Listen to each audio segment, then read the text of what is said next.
Ya, halo, selamat malam teman-teman Harmoni. Di sini saya yang bernama Iksan akan mulai podcast yang bernama Harmoni Pasung. Di sini saya bersama Mas. Ya, sebelumnya di sini perkenalkan dengan saya Mas Dwi Hantoro. Pada kesempatan malam hari ini, terima kasih telah diundang oleh teman-teman KKN. Berarti ini sebelumnya, Mas, perkenalan dulu berarti ya? Iya, kita Oke. perkenalan santai-santai aja, Mas. Siap. Oke. Ya, sahabat Harmoni atau apa ini? Ya. Kita bisa sebut sahabat Harmoni. Oke, Bisa juga. siap. Sebelumnya mohon maaf, agak sedikit batuk ya. Wah, Ada iklannya. Oke, baik Mas Iksan, sebelumnya selamat malam untuk teman-teman. Saya mewakili teman-teman atau umat Hindu di Desa Pasung. Terima kasih atas atensinya yang mau sowan ke umat yang ada di Pura Sasana Bakti.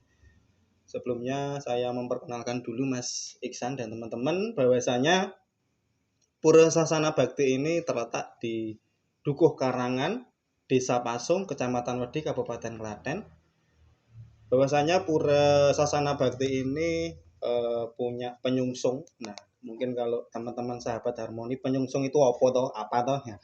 Penyungsung itu adalah salah satu umat yang berada di Pura Sasana Bakti, di mana umat tersebut tidak hanya yang ada di Desa Pasung, bahwasanya penyungsung itu adalah salah satu umat yang memiliki pura tersebut nggih. Jadi di Desa Pasung ini atau Pura Sasana Bakti ini ada beberapa umat yang ikut, karena di Kecamatan Wedi ini ada 2 pura Mas, yang satu di Desa Kalitengah dekat Pasar Wedi. Terus untuk di Pura Sasana Bakti ini ada dari umat Desa Pasung, Desa Tanjungan sebelah sana barat ya. Desa Pasung, terus Desa Sembung, ini tepatnya di pojok sebelah selatan timur Desa Pasung berbatasan. Terus Sukorejo ini di wilayah timurnya Desa Pasung. Terus juga ada sebagian dari Desa Kadilangkun dekat Pasar Gempol. Nah, kebetulan kegiatan umat di Desa Pasung ini salah satunya persembahyangan setiap sore itu, ada bapak-bapak, ibu-ibu, ada anak-anak sama anak-anak muda. Terus ada kegiatan pemuda juga, Pasraman Saraswati. Kalau di teman-teman muslim ada TPA. Nah, di kami itu ada pasraman namanya Pasraman Saraswati, yang kita lakukan atau sering kita berkegiatan itu seperti sekolah minggu. Kalau di teman-teman Kristiani atau Katolik itu biasanya setiap hari Minggu pagi. Terus kita juga melaksanakan kegiatan persembahyangan itu ada hari-hari raya besar seperti Galungan. Mungkin teman-teman kalau di Bali terkenalnya Galungan. Mas Iksan. Terus Iya. Kuningan juga. Iya, Kuningan, Mas. Terus kalau di Jawa ini ada Wetonan. Kalau orang Jawa biasanya Wetonan itu kayak puasa weton. Nah, di Pura itu juga ada, Mas. Iya, benar. Terus apalagi ya, banyak banget ini Mas Iksan. Terus mungkin yang terlihat mungkin Hari Raya Nyepi, biasanya kita melaksanakan upacara pangrupukan atau ogoh-ogoh. Itu biasanya setiap tahun itu sekali kita akan adakan pawai ogoh-ogoh dari Bumdes Tirtomili, dari Desa Pasung, nanti arah barat, terus belok kiri sampai ke lapangan depan Pura Sasana Bakti. Perlu teman-teman ketahui juga, opo toh itu pangrupukan atau ogoh-ogoh ya. Itu sebelum melaksanakan nyepi itu tadi sempat teman-teman tanya ini apa. Ini jempana yang di depan sini salah satunya. Nah, ini biasanya kita bawa arah-arahan ketika kita melasti. Sebelum ini biasanya kalau teman-teman muslim itu ada apa namanya, sebelum puasa itu ada apa Mas Iksan? Kalau sebelum puasa itu ada padusan. Wah, padusan ya. Nah, di Hindu itu ada melasti. Setelah melasti itu Hamin satu pelaksanaan nyepi, biasanya kita ada pangrupukan atau pawai ogoh-ogoh itu. Nah, teman-teman perlu ketahui buto kok diarak gitu ya. Nah, itu kan perlambang sifat satripu. Satripu itu ya eh, kejahatan, angkara murka, ketamakan, apa namanya yang berada di diri manusia. Nah, itu kita upacarai atau kita melakukan ritual. Setelah itu kita bakar. Dalam arti sebelum kita melasti, nun sewu, sebelum kita nyepi, mohon maaf, itu harapan dari umat Hindu itu sifat-sifat buruk itu bisa apa namanya hilang dari tubuh kita. Nah, itu setelah apa namanya kita melakukan itu tadi, kita melaksanakan nyepi. Nah, nyepi itu eh, salah satunya yang dilakukan ketika kita nyepi itu kan 24 jam ya Mas ya. Iya. Nah, itu salah satunya upawasa, tidak makan 24 jam, teman-teman. Terus amati geni, berarti amati geni itu kalau sekarang tidak menyalakan lampu, HP, peralatan dan lain sebagainya selama 24 jam. Amati karya berarti mati itu berarti dalam arti amati karya berarti kalau dijadikan satu kata itu berarti tidak melakukan sebuah pekerjaan. Terus amati lelungan, itu istilahnya kita tidak boleh berpergian kemana-mana. Nah, cukup di rumah selama 24 jam kita bermeditasi, kita berdoa, kita merenungi selama setahun. Mungkin kita sudah melakukan banyak hal, mungkin dosa dan lain sebagainya, kita bisa istilahnya mengambil sisi positifnya dari situ. Mungkin setelah ini mungkin sedikit banyak gambarannya seperti itu Mas Iksan. Iya. Nanti bisa ditanyakan mungkin setelah ini, monggo. Siap. Ya, begitu teman-teman. Jadi gitu sahabat, sungguh luar biasa agama Hindu ini. Iya. Jadi bisa kita mulai, ada beberapa pertanyaan nih Mas. Boleh, siap, Oke. Bang. Yang pertama Mas, bagaimana tokoh agama Hindu memandang peran spiritualitas dalam menghadapi tantangan moral di generasi muda? Oke, siap.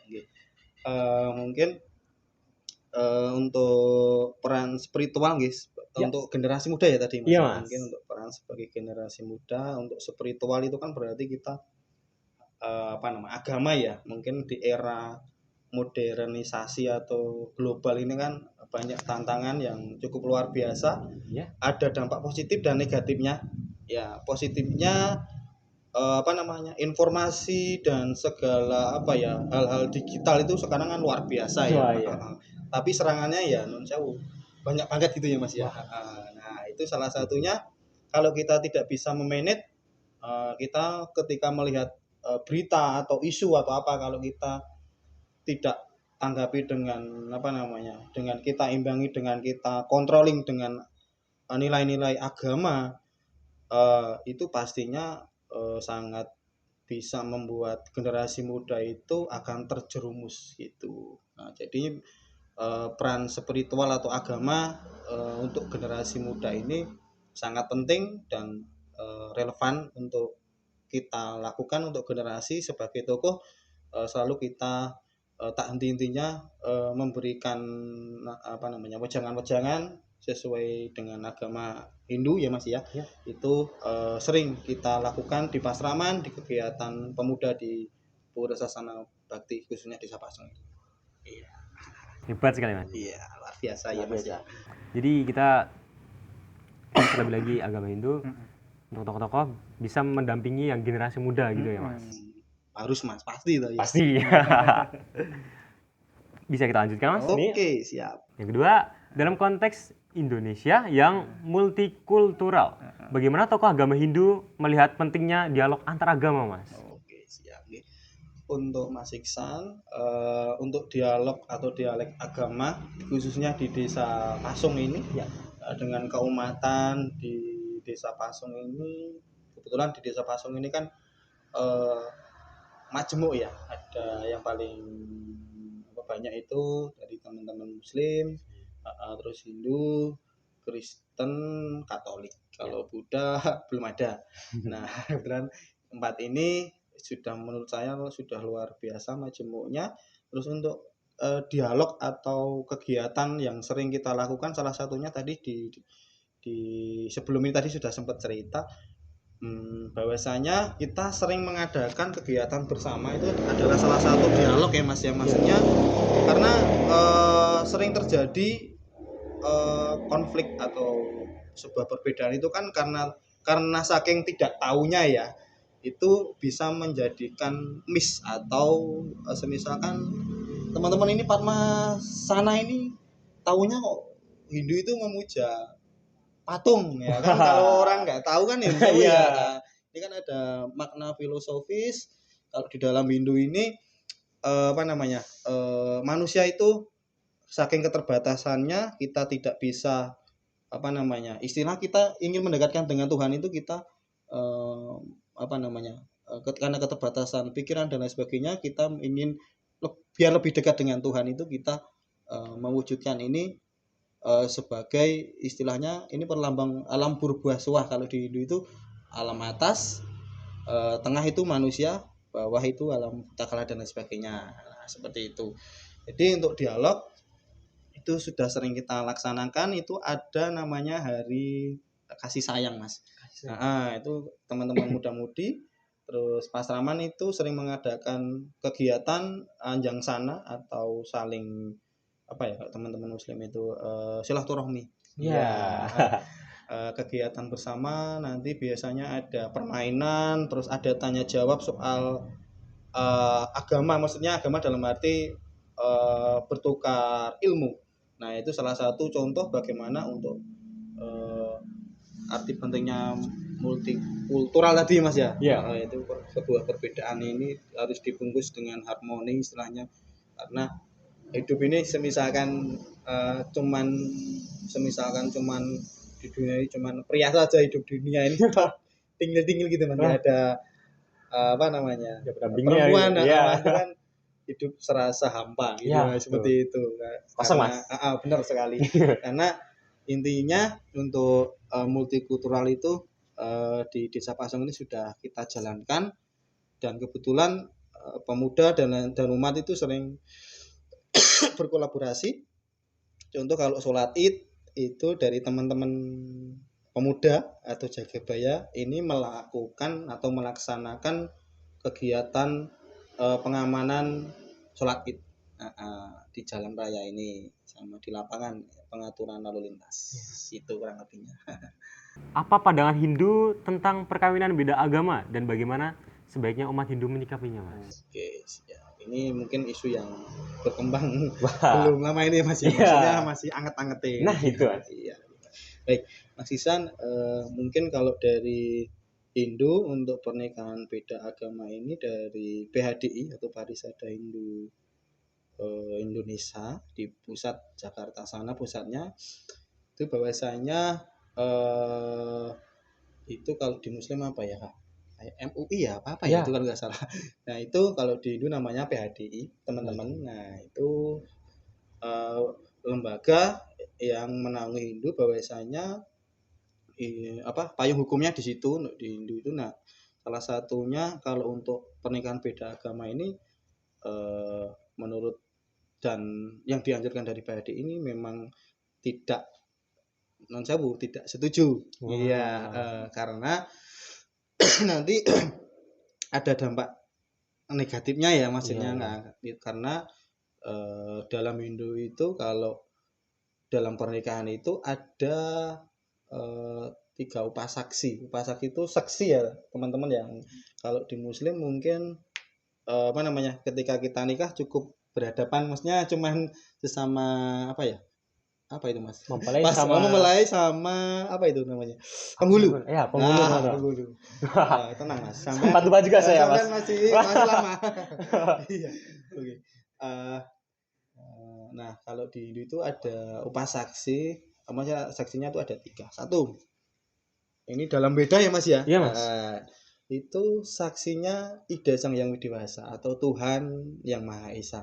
Itu ketika kita mau menikah itu ada upacara wiwaha namanya. Wiwaha samskara sembahyang. Nah, itu pas saksinya 1 Tuhan Yang Maha Esa, 2 manusia. Manusia itu dalam arti berarti keluarga atau sanak kadang keluarga setempat atau teman dan lain sebagainya. Terus yang ketiga ini leluhur. Leluhur. Nah, di dalam Hindu ini eh, harus ada 3 ini Mas. Kalau kita menikah. Nah, ini kan berarti kan ini kan dalam beda berarti kan satu kesatuan. Berarti kalau menikah itu kan memang harus satu kepercayaan atau satu agama Mas. Gitu. Nanti karena kalau misalkan nanti beda agama kan dampak negatifnya salah satunya mungkin apa namanya ya? Mungkin anak ya. Ya, Mungkin kalau Mas. teman-teman atau teman-teman dari muslim kan kalau nikah nikah di luar nikah pun kan nanti udah apa ya namanya dalam kakak pun nanti akan beda namanya. Ya. Maksudnya anak di luar anak hanya apa ya itu ya lupa Mas Dwi. Anak dari seorang ibu kalau nggak salah. Nah itu kalau belum di luar nikah kayak nggak salah. Terus ya kalau di Indo kan nanti itu kayak dampaknya anak itu sudah pasti. Maksudnya nanti kan anak kalau beda nanti kan ini mau ikut siapa gitu loh. Nah. Nanti kan akan timbul gejolak. Terus nanti jadinya kalau kita beragama kan kurang kusuk ya. Kusuk dalam arti kalau orang Jawa ayam tentreme kurang karena kebingungan. Kalau di muslim mungkin ada imam ya. Nah, salah satunya kan imam itu kan kalau di teman-teman muslim tahu Mas Dwi ya. Itu kan sebagai pemimpin keluarga ya. Nah, salah satunya itu hampir sama.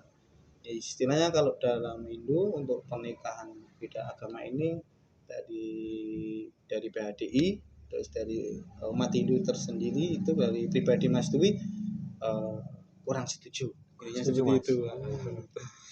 Nah, ini dampaknya ke anak nih, Bang. Iya, ke anak, terus diri kita nanti kalau kita mau beribadah, kalau teman-teman nikah beda kan yang satu muslim ya, itu Kristiani atau apa kan nanti akan Nah, iya. Bingung nih anaknya, Pak. Ini apa ini nih? Iya, Ya. kalau buka puasa yang itu ya mungkin bisa menemani tapi Iya. kan dalam meroso itu kan maaf ya itu. Bagaimana Hindu mengajarkan nilai toleransi dan kerukunan antar umat beragama dalam kehidupan sehari-hari? Mungkin Mas, sebelum kita jawab, bisa minum dulu Mas. Biar bisa nyantai. Iklan dulu Mas. Ya, kosong ya Mas. Mungkin kalau ada yang mau nih, bisa iklan, kontak ke kami. Silakan Mas. Oke Mas.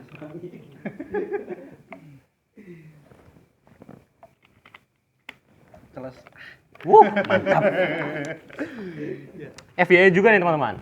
Di Desa Pasung ini namanya Desa Pancasila ya Mas? Bener sekali. Itu salah satu hebatnya Desa Pasung ini. Selain tentunya tempat-tempatnya yang sangat indah. Iya, tenang, luar biasa lah ini. Sogun Mema. Sor gunung mepet sawah. Ya itu. Jika teman-teman ingin kesini, tempat tenang ada, makanan enak-enak, mancing pun ada ya Mas. Wah. Komplit.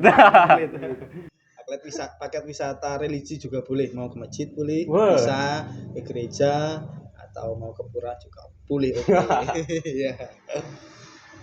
Jadi gimana? Yang toleransi itu bagaimana Mas? Oke, bisa diulang lagi Mas. Oke. Iya. Bagaimana Hindu mengajarkan nilai toleransi dan kerukunan antar umat beragama dalam kehidupan sehari-hari Mas? Oke, siap. Nih, teman-teman mungkin kalau dari umat Hindu Ya. itu ada Wasudaiwam Kutumbagam. Nanti bisa di-searching apa tuh artinya. Itu bahwasanya intinya kita semua ini bersaudara. Nah, di Hindu itu ada sloka yang menerangkan itu teman-teman. Wasudaiwam Kutumbagam bahwasanya kita semua ini adalah bersaudara. Hanya bungkusnya atau apa namanya? Coro kapal itu kan beda. Kalau sungai itu kan kalau mau apa ya istilahnya hilirnya kan ke laut ya menuju sama-sama Tuhan tapi kan sungainya banyak itu tapi hanya caranya aja yang berbeda itu istilahnya seperti itu. Kalau ini tadi kan cara mengajarkannya untuk apa namanya toleransi ya Mas ya itu tadi Wasudaiwam Kutumbagam bahwasanya kita semua bersaudara. Terus yang kedua Tatwamasi teman-teman, Tatwamasi itu yang artinya Mas Iksan ini adalah aku adalah Mas Iksan. Jadi intinya kamu adalah aku, kamu adalah aku dan sebaliknya aku adalah kamu juga. Yang artinya bahwasanya dalam agama Hindu mengenal karma, teman-teman ya. Nah itu karma pala. Nah karma pala itu adalah buah atau hasil yang akan kita lakukan baik atau buruknya itu akan tertuju pada diri kita sendiri. Kalau orang nandur istilahnya itu, kalau nandure itu kebencian atau kebaikan, nanti akan tumbuhlah hasil yang baik.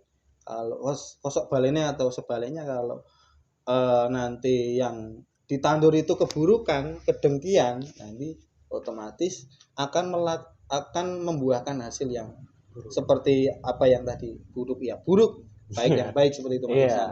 Nah, bahwasanya di dalam itu percaya itu, jadi kalau mungkin teman-teman berbicara Hindu toleransi, pasti toleransi teman-teman. Buktinya apa? Buktinya salah satunya dari teman-teman Hindu selalu menekankan kepada umatnya sesuai tadi sloka. Dalam sloka tadi ada 2 tadi itu, Tatvamasi Wasudhaivam Kutumbakam. Aku adalah kamu, kamu adalah aku. Wasudhaivam Kutumbakam, bahwa kita semua adalah bersaudara. Contoh realnya di Desa Pasung kita melaksanakan, tadi sempat kita bahas di awal Mas. Ya. Dari teman-teman muda-mudi kita melakukan kegiatan istilahnya pengamanan sholat Id tadi teman-teman. Itu adalah salah satu cara kami bertoleransi, cara kami bersaudara, menjalin perseduluran dengan teman-teman muslim. Terus itu biasanya sholat ketika lebaran sama Idul Adha. Terus untuk teman-teman yang di Kabupaten Klaten, kebetulan Mas Dwi juga sebagai pengurus pecalang atau Jagabaya kalau di Jawa namanya. Nah ini kita bekerja sama dengan Banser Mas. Itu ada Jamu 5 juga, itu dari lintas iman, dari pengamanan Katolik, dari Kristen, terus Banser sama Jagabaya. Itu biasanya kita melakukan pos komudik. Itu biasanya di perempatan Kidul Pasar Wedi ini. Biasanya nanti teman-teman boleh buktikan besok kalau misalkan yang emasnya dari mana, dari Jawa Timur ya, kalau mau arah sini pasti melihat nanti ada teman-teman Jamu 5 namanya. Jamu 5 itu komunitas lintas agama, 5 agama, seperti itu. Terus dari teman-teman selain sholat Id juga ketika Natal kita sering diundang untuk pengamanan kegiatan Natal. Kebetulan di gereja Wedi, itu gereja terbesar khusus kecamatan Wedi. Nah itu biasanya sembahyang sampai atau misa itu bisa sampai 3 kloter. Nah itu biasanya teman-teman dari pecalang atau Jagabaya ini melakukan kegiatan pengamanan. Bukan selain di Wedi aja, bahkan di Gundang, di Jogonalan, dan di daerah Klaten Timur juga melakukan yang sama. Intinya dari pemuka dan tokoh-tokoh Hindu dari Kabupaten Klaten, dari khususnya Desa Pasung, sudah mencanangkan, intinya sudah berkomitmen bahwasanya di dalam Hindu sudah ada tadi, ada sloka di bawah ini Mas tadi, kita adalah bersaudara dan kita percaya karma. Siapa yang bertindak pasti akan unduk. Seperti itu, artinya seperti itu Mas Iksan. Oke Mas, untuk pertanyaan selanjutnya Mas. Oke, next. Apa tantangan terbesar yang dihadapi umat Hindu di Indonesia saat ini, khususnya Desa Pasung Mas? Dan bagaimana tokoh agama mengatasinya? Kalau untuk pertanyaan yang terakhir ini, terakhir apa masih ada lagi? Terakhir Mas. Oke. Mungkin kalau untuk yang pertanyaan ini tadi, kalau khususnya di Desa Pasung sih sebenarnya tidak ada kendala gitu teman-teman ya. Maksudnya kalau di Klaten ini hampir dari 100% mungkin 70 sampai 80% aman teman-teman dari hal-hal kekerasan mungkin yang menimbulkan gesekan-gesekan antara agama. Kalau di Desa Pasung ini mungkin kendalanya ini, kalau dari tokoh-tokoh atau dari senior-senior, mungkin dari teman-teman Hindu atau tokoh-tokoh Hindu sebenarnya sudah turun temurun, maksudnya turun menurun itu mewariskan bahwasanya hendaknya kita sebagai generasi muda khususnya di Desa Pasung ini harus mau dan berkomitmen menjaga kerukunan itu. Nah kira-kira cuman nanti kendalanya kita untuk menurunkan ke anak-anak muda itu nanti, mau atau tidaknya. Nah itu kan butuh butuh waktu istilahnya. untuk menekankan itu. Mungkin suatu contoh mungkin kalau di desa, Mas, di Desa Pasung mungkin sebagian barat sini Mas yang jenengan tempati itu ada Karang Taruna Dharma Muda teman-teman. Nah, itu setiap tahun mengadakan halal bihalal Karang Taruna itu. Kebetulan itu biasanya ketuanya Hindu, Kristen, iya, Islam. Nah, itu majemuk teman-teman. Yang unik lagi itu dari tokoh-tokoh atau senior-senior dari Mas Dwi itu sudah menurunkan ke Mas Dwi ya. Jadi sekarang tugasnya yang paling berat itu kita menurunkan yang bawah, karena untuk generasi apa ya, Z apa nih? Z gantian. Generasi Z itu intinya kan tantangannya lebih besar karena kan sekarang non sewu kalau diajak ngobrol ini kan sekarang lebih sukanya dengan HP gitu loh. Nah, artinya asik dengan game dan lain sebagainya. Nah, kalau di Pasung itu uniknya di desa Dusun Karangan Pendilon ini, di kelompok teman-teman ini setiap ada halal bihalal itu pasti ada namanya khotbah ya. Nah, khotbahnya itu digilir teman-teman. Misalkan tahun kemarin itu Muslim. Nah, tahun ini kemungkinan kalau nggak Hindu, Kristen yang ngisi. Terus besok digilir, misalkan ini Kristen, besok Hindu. Nah, besoknya lagi Islam. Nah, itu selalu diputar seperti itu. Nah, ini sebenarnya kan udah dari tokoh-tokoh atau bapak yang dulu senior kita baik Hindu, Islam, Kristen itu udah komitmen sudah lama. Ini dari nurun kayak gitu loh teman-teman. Istilahnya bahwasanya di Desa Pasung ini khususnya di Karangan Pendilon ini sudah terbangun seperti itu dengan tertata rapi. Nah, ini untuk kendalanya sedikit saja, yaitu tadi untuk menurunkan ke anak-anak itu tadi biar intent dan mau keluar khususnya. Soalnya kalau untuk anak-anak muda sekarang kan tantangannya banyak. Gen Z itu tadi sekarang asik dengan dunianya sendiri. Itu mungkin itu sih yang dapat saya jelaskan ke Mas Iksan dan teman-teman. Mungkin ada pertanyaan tambahan, boleh mau. Jadi begitu ya sahabat-sahabat Harmoni. Desa ini sungguh luar biasa. Kita harus menjaga saudara karena seperti yang dijelaskan Mas Dwi, kita nih ibaratkan bisa ini pohon ya Mas. Ini akar-akar. Kita berpisah-pisah, tapi ujungnya kita satu juga gitu ya Mas. Bener. Bisa juga dengan contoh sungai ya Mas, banyak hilir-hilir. Samudra, Ya. Jadi kita harus bagaimana menidakkan ke agama-agama lain karena kita tuh saudara. Saudara, benar. Jadi mau kalian melakukan hal baik, nanti hasilnya hal baik juga ke kita gitu ya Mas. Kayak kalau misalkan kalau teman-teman kayak tadi contoh realnya, kalau teman-teman Muslim ada kegiatan misalkan perayaan sholat itu kan kita harus ada yang beda maksudnya untuk mewarnai hidup ini Mas. Istilahnya ini ada yang jaga ya kan gitu toh. Yang ini kusuk dengan beribadah teman-teman Muslim, untuk teman-teman yang non Muslim bisa mengamankan. Kosok balene atau misalkan yang teman-teman itu nyepi kan otomatis kan lampu rumah mati, keadaan sepi, teman-teman yang Muslim yang kiwa tangannya atau samping-sampingnya tetangga itu pasti juga ikut andil menjaga lah istilahnya kan juga. Nanti kalau ada non sewu ada yang ganggu atau mungkin oknum atau maling atau apa nanti kan bisa saling inilah Mas saling menjaga. Ya, mungkin cukup sekian sahabat-sahabat Harmoni. Salam toleransi. Terima kasih ya Mas untuk waktunya. Siap. Sukses untuk teman-teman KKN. Terima kasih juga Mas. Terima kasih. Terima kasih.